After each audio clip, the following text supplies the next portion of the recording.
कुछ बहुरूपियों ने छल कपट करके आपकी सरकार का अपहरण किया। आपकी सरकार चोरी की, मतलब चोरी कर ली, आपका लोकतंत्र चोरी कर लिया और उसे भ्रष्टाचार लोक में ले गए। अब उसे वापस कौन लाएगा? अगर आप हनुमान नहीं बनेंगे आज के दिन में, तो यहां से जो छल शुरू हुई, आपकी धरती से जो छल शुरू हुई, जिसकी वजह से आप 3.5 साल और एक ऐसी सरकार को भुगत रहे हैं जिसे आपने चुना ही नहीं, जो खरीद फरोख्त से बनी है, रिश्वतखोरी से बनी। अगर आप इस स्थिति को ठीक नहीं करेंगे तो कौन करेगा? आज इस मौके पर अगर आप हनुमान जी की तरह खड़े नहीं हो जाएंगे और आप अपने लिए ये लड़ाई नहीं लड़ेंगे तो कौन लड़ेगा? देखिए, ये जो असूल, जो परंपराएं रामायण के समय से हमारे देश में चल रही हैं, उनको आप सब अच्छी तरह से समझते हैं। आप जानते होंगे कि महात्मा गांधी जी के जो असूल थे, जिन पर आजादी की लड़ाई लड़ी गई, वो भी यही असूल थे। जब महात्मा गांधी जी को गोली लगी और वो जमीन पे गिर गए, तो उनके मुंह से क्या लफ्ज निकले? हे राम, हे राम, हे राम।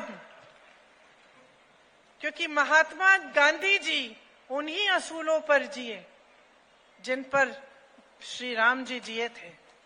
अब आप सोचिए, भगवान राम के पिताजी ने उनका वनवास कराया, ठीक है, वो वनवास में चले गए, वनवास में चले गए, लेकिन उनके प्रति जो जनता के दिल में श्रद्धा थी वो कम हुई? बताइए, कम हुई कि और भी बढ़ गई? और भी बढ़ी ना। क्यों?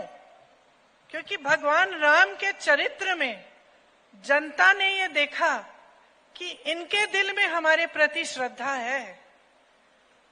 तो जब भगवान राम का वनवास हुआ और वो जंगल भेजे गए, 13 वर्षों के लिए जंगल में रहे, फिर भी जनता ने उनमें श्रद्धा रखी। फिर भी जनता चाहती थी कि वही बने हमारे राजा। फिर भी जनता ने इंतजार किया, 13 साल इंतजार किया, जब तक वो वापस आए। और जब वापस आए तो दिवाली पर इतनी खुशी मनाई कि आज तक हम उस खुशी को मनाते हैं। और आज तक हम याद करते हैं कि किस तरह से झूठ को सच्चाई ने पराजित किया, किस तरह से छल को पराजित करके भगवान राम वापस आए और भगवान राम गद्दी पे बैठे। तो ये एक बहुत पुरानी परंपरा है हमारे देश की।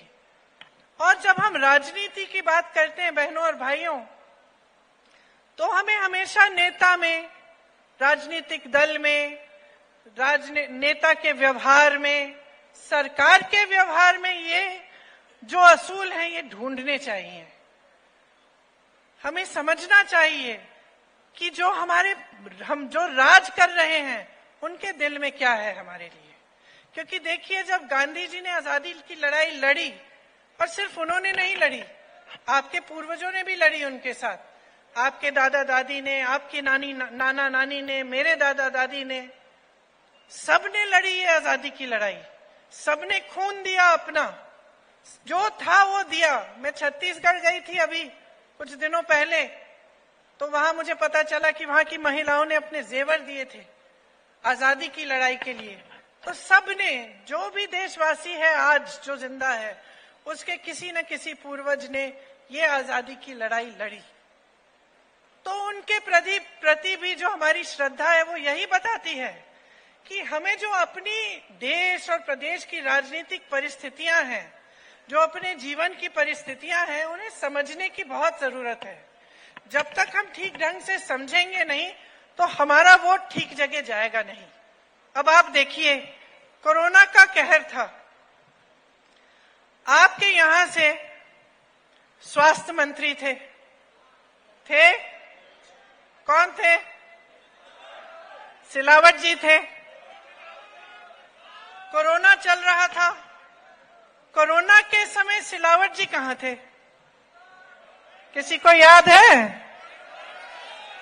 बेंगलोर के एक रिजॉर्ट में थे। क्या कर रहे थे? सौदेबाजी कर रहे थे।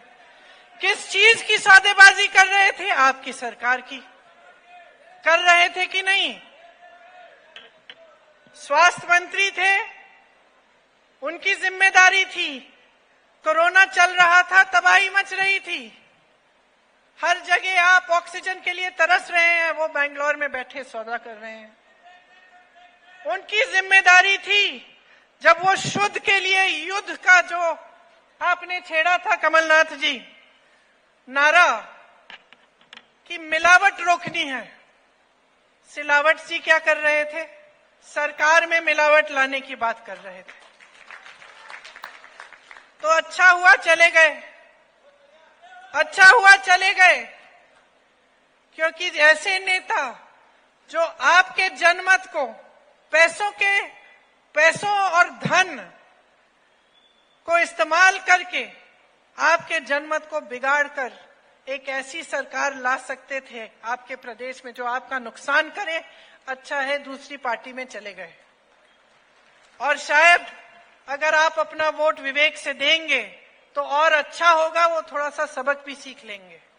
थोड़े दिनों सत्ता से बाहर रहे, हर नेता की सेहत के लिए बहुत अच्छा होता है। तभी तो सीखते हैं नेता। तो मैं आपको गांधी जी की बात कर रही थी, मैं आपको परंपराओं की बात सुना रही थी। किस लिए?